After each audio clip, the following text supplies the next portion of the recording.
Hello all welcome back to my channel. ಇವತ್ತಿನ ವಿಡಿಯೋದಲ್ಲಿ ನಾನು ಟಾಪ್ 5 ಮಿಸ್ಟೇಕ್ಸ್ನ ನಾನು ಹೇಳ್ತೀನಿ. ಯಾವ್ಯಾವ ಟಾಪ್ 5 ಮಿಸ್ಟೇಕ್ಸ್ನ ನೀವು ಮಾಡ್ತೀರಾ, ಮೀಶೋ ಸೆಲ್ಲರ್ ಮಾಡ್ತಾರೆ ಆ್ಯಂಡ್ ಅದರಿಂದ ನಮಗೆ ಆರ್ಡರ್ಸ್ ಬರ್ತಾ ಇರಲ್ಲ. ಪ್ರಾಡಕ್ಟ್ಸ್ನ ಆಲ್ರೆಡಿ ಅಪ್ಲೋಡ್ ಮಾಡಿ ತುಂಬ ದಿನ ಆಗಿರುತ್ತೆ, 1 ಮಂತ್ 2 ಮಂತ್ ಆಗಿರುತ್ತೆ, ಬಟ್ ಸ್ಟಿಲ್ ನಮ್ಗೆ ಆರ್ಡರ್ಸ್ ಬರ್ತಾ ಇರಲ್ಲ ಅಂತ ಇರ್ತಾರೆ. ಸೊ ಅದಕ್ಕೆ ಟಾಪ್ 5 ಮಿಸ್ಟೇಕ್ಸ್ ಯಾವ್ಯಾವ್ದು ಮಾಡ್ಬೋದು ಅಂತ ನಾನು ಹೇಳ್ತೀನಿ. ಅದರಲ್ಲಿ ನೀವು ಯಾವುದಾದ್ರೂ ಒಂದು ಮಿಸ್ಟೇಕ್ ಮಾಡ್ಬೋದು. ಸೊ ಅದನ್ನು ನೋಡಿ ಆ್ಯಂಡ್ ಅದು ಯಾವ ಥರ ಸರಿ ಮಾಡ್ಕೊಬೋದು ಅನ್ನೋದನ್ನು ನಾನು ಹೇಳ್ತೀನಿ. ಸೊ ಪ್ಲೀಸ್ ವಿಡಿಯೋನ ಫುಲ್ ನೋಡಿ. ಆ್ಯಂಡ್ ನಿಮಗೊಂದು ಲಾಸ್ಟಲ್ಲಿ ಬೋನಸ್ ಟಿಪ್ ಇದೆ, ಸೊ ಅದನ್ನು ಮಿಸ್ ಮಾಡ್ಕೊಂಬಿಡಿ. ಪ್ಲೀಸ್ ವಿಡಿಯೋನ ಫುಲ್ ನೋಡಿ. Step 1, not choosing the right product. ಅಂದರೆ ನಾವು ಪ್ರಾಡಕ್ಟ್ಸ್ ಎಲ್ಲ ಕರೆಕ್ಟಾಗಿ ಇರುತ್ತಲ್ಲ, ಎಲ್ಲ ರೈಟೇ ಇರುತ್ತಲ್ಲ ಅಂತ ಹೇಳ್ಬೋದು. ಬಟ್ ನಾಟ್ ರೈಟ್ ಪ್ರಾಡಕ್ಟ್ ಅಂತ ಅಂದರೆ ಮಿನಿ ಸೆಲ್ಲರು ಸುಮ್ಮನೆ ಅಪ್ಲೋಡ್ ಮಾಡ್ತಿದ್ದಾರೆ, ರ್ಯಾಂಡಮ್ ಐಟಮ್ಸ್ನ ಅಪ್ಲೋಡ್ ಮಾಡ್ತಾರೆ. ಅಂದರೆ ಫಸ್ಟ್ ನೀವು ಪ್ರಾಡಕ್ಟ್ಸ್ನ ಅಪ್ಲೋಡ್ ಮಾಡೋಕ್ಕಿಂತ ಮುಂಚೆ ಟ್ರೆಂಡಿಂಗ್ ಪ್ರಾಡಕ್ಟ್ಸ್ ಯಾವ್ಯಾವುದಿದೆ, ಯಾವುದು ಟ್ರೆಂಡಿಂಗಲ್ಲಿ ಹೋಗ್ತಿದೆ ಅನ್ನೋದನ್ನು ನೀವು ಚೆಕ್ ಮಾಡಬೇಕು. Meesho trending products and Amazon, Flipkart ಯಾವ ಥರ ಟ್ರೆಂಡಿಂಗಲ್ಲಿ ಹೋಗ್ತಿದೆ ಅನ್ನೋದನ್ನು ಚೆಕ್ ಮಾಡಬೇಕು. ಅದು ಯಾವ ಥರ ಮಾಡೋದಂತ ಅಂದರೆ ಒಂದು ಮೀಶೋ ಆ್ಯಪಲ್ಲೂ ಮಾಡ್ಬೋದು ಆ್ಯಂಡ್ ಗೂಗಲ್ ಟ್ರೆಂಡ್ಸಲ್ಲೂ ಕೂಡ ಮಾಡ್ಬೋದು. ಆ್ಯಪ್ಸಲ್ಲಾಗಿರ್ಬೋದು, e commerce apps, Flipkart, Amazon and Meesho ಆ್ಯಪ್ಸಲ್ಲಿ ಯಾವ ಥರ ಮಾಡೋದು ಆ್ಯಂಡ್ ಗೂಗಲ್ ಟ್ರೆಂಡ್ಸಲ್ಲಿ ಯಾವ ಥರ ಟ್ರೆಂಡಿಂಗ್ ಐಟಮ್ಸ್ನ ನಾವು ತೊಗೊಳ್ಳೋದು ಅಂತ ನಾನು ಬೇರೆ ವೀಡಿಯೋದಲ್ಲಿ ಮಾಡ್ತೀನಿ. ಯಾವ ಥರ ಚೆಕ್ ಮಾಡಿ ಕ್ಯಾಟಗರಿ ವೈಸ್ ಯಾವ ಥರ ತೊಗೊಳ್ಳೋದಂತ, ಓಕೆನಾ. ಸೊ ಈ ಒಂದು ಇದಕ್ಕೆ ನೀವು ಪ್ರಾಡಕ್ಟ್ಸ್ನ ಕರೆಕ್ಟಾಗಿ ಹಾಕಬೇಕು, ಓಕೆನಾ. ಆ್ಯಂಡ್ ಇದಕ್ಕೆ ಟಿಪ್ಸ್ ಏನಂತ ಅಂದರೆ ನೀವು ಒಂದು ಕ್ಯಾಟಗರಿನಲ್ಲೇ ಪ್ರಾಡಕ್ಟ್ಸ್ನ ಹಾಕಬೇಡಿ. ಅಂದರೆ ಸ್ಯಾರಿ ಅಂದರೆ ಸ್ಯಾರಿನೇ ಹಾಕಬೇಡಿ, ನೀವು ಬೇರೆ ಕ್ಯಾಟಗರಿಲೂ ಕೂಡ ಹಾಕ್ಬೋದು. ಕಿಚನ್ ಐಟಮ್ಸ್ ಹಾಕ್ಬೋದು ಆ್ಯಂಡ್ ಬ್ಯಾಂಗಲ್ಸ್ ಹಾಕ್ಬೋದು ಆ್ಯಂಡ್ ಕಿಡ್ಸ್ ವೇರ್ ಹಾಕ್ಬೋದು. ಈ ಥರ ಬೇರೆ ಕ್ಯಾಟಗರಿಲೂ ಕೂಡ ಹಾಕ್ಬೋದು. Yes, mistake 2, poor product photos. Poor product photos ಅಂತ ಅಂದರೆ ನೋಡಿದ ತಕ್ಷಣ ಓಕೆ ಸಖತ್ತಾಗಿದೆ ಅಂತ ಅನ್ನಿಸ್ಬೇಕು, ಓಕೆನಾ. ಅದು ಡಾರ್ಕಲ್ಲಿ ಇಟ್ಬಿಟ್ಟು ತೆಗೆಯೋದು ಮತ್ತು ಬ್ಯಾಕ್ಗ್ರೌಂಡ್ ಮೆಸ್ಸಿ ಆಗಿರೋ ಬ್ಯಾಕ್ಗ್ರೌಂಡ್ಸಲ್ಲಿ ಇಟ್ಟು ಫೋಟೋ ಎಲ್ಲ ತೆಗಿಬೇಡಿ.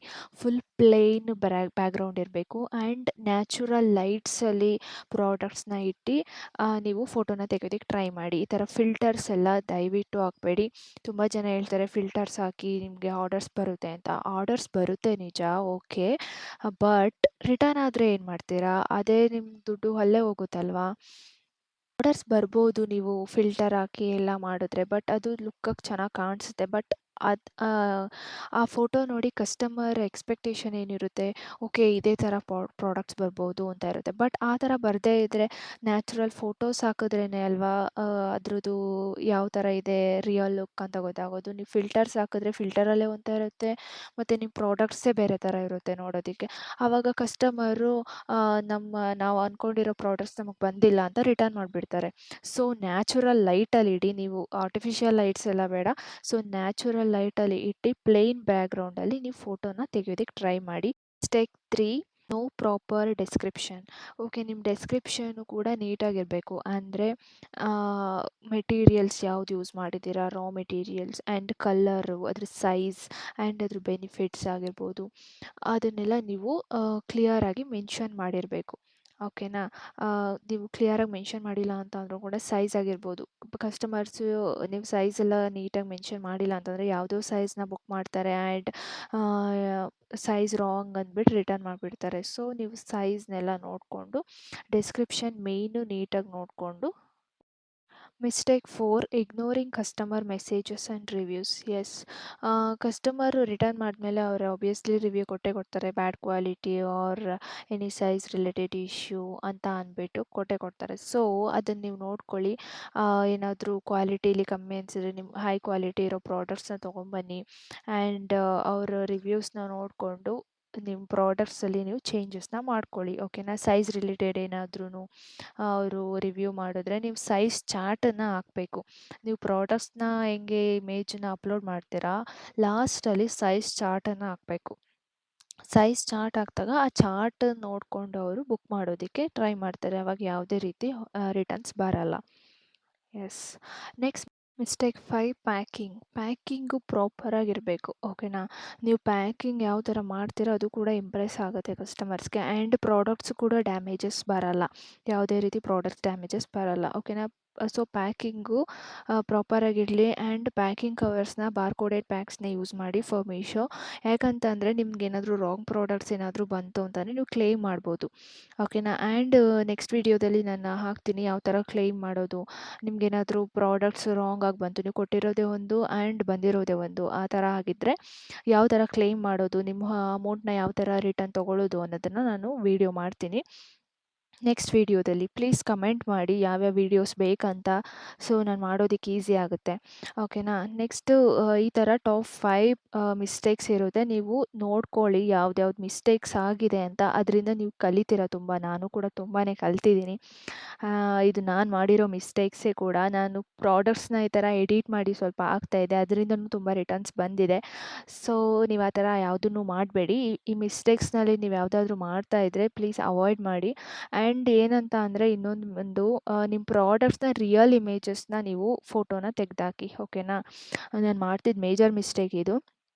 ಸ್ಟಾರ್ಟಿಂಗ್ ನಾನು ಏನು ಮಾಡ್ತಿದ್ದೆ ಅಂತಂದರೆ ಇನ್ಸ್ಟಾಗ್ರಾಮಲ್ಲಿ ಪ್ರಾಡಕ್ಟ್ಸ್ ಇದೆ ಅದನ್ನೇ ತೆಗ್ದು ಹಾಕ್ತಾಯಿದ್ದೆ. ಸೊ ನಾನು ಮಾಡ್ತಿದ್ದು ಕಸ್ಟಮೈಸ್ ಬ್ಯಾಂಗಲ್ಸ್ ಅಲ್ವಾ. ಸೊ ನಾವು ಅದೇ ರೀತಿ ಡಿಸೈನ್ಸ್ ಮಾಡ್ಬೋದಿತ್ತು. ಓಕೆನಾ. ಸೊ ನಂಗೆ ಆರ್ಡರ್ಸ್ ಬರುತ್ತೋ ಇಲ್ವೋ ಅಂತ ಅಂದ್ಬಿಟ್ಟು ನಾನು ಇನ್ಸ್ಟಾಗ್ರಾಮಲ್ಲಿ ಯಾವ್ದು ಫೋಟೋಸ್ ಇರುತ್ತೆ ಅದನ್ನು ತೆಗೆದ್ಬಿಟ್ಟು ಸ್ವಲ್ಪ ಎಡಿಟಿಂಗ್ ಎಲ್ಲ ಮಾಡಿ ಹಾಕ್ತಾಯಿದ್ದೆ. ಬಟ್ ಅದು ಕೂಡ ಮೀಶೋದಲ್ಲಿ ಕಂಡುಹಿಡಿತಾರೆ AI ಮೂಲಕ. ಯಾಕಂತ ಅಂದರೆ ನಮ್ಮ ಪ್ರಾಡಕ್ಟ್ಸು ಕಾಪಿ ರೈಟ್ಸು ಡೂಪ್ಲಿಕೇಟ್ಸ್ ಅಂತ ಬರುತ್ತೆ.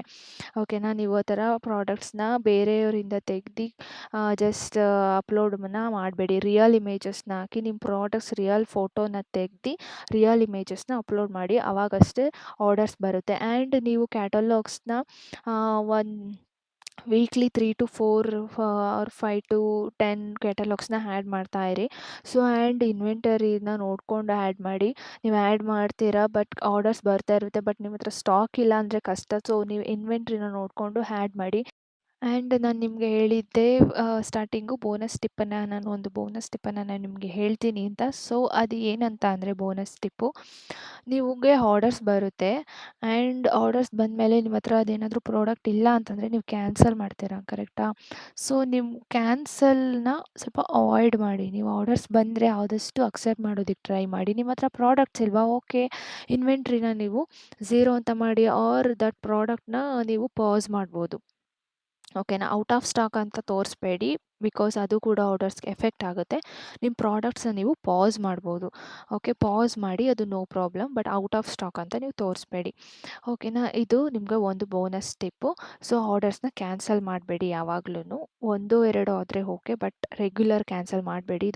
ಇದು ಆರ್ಡರ್ಸ್ಗೆ ಎಫೆಕ್ಟ್ ಆಗುತ್ತೆ. ಓಕೆನಾ. ಇದು ನಂದು ವಿಡಿಯೋ ಇವತ್ತಿಂದಾಗಿತ್ತು.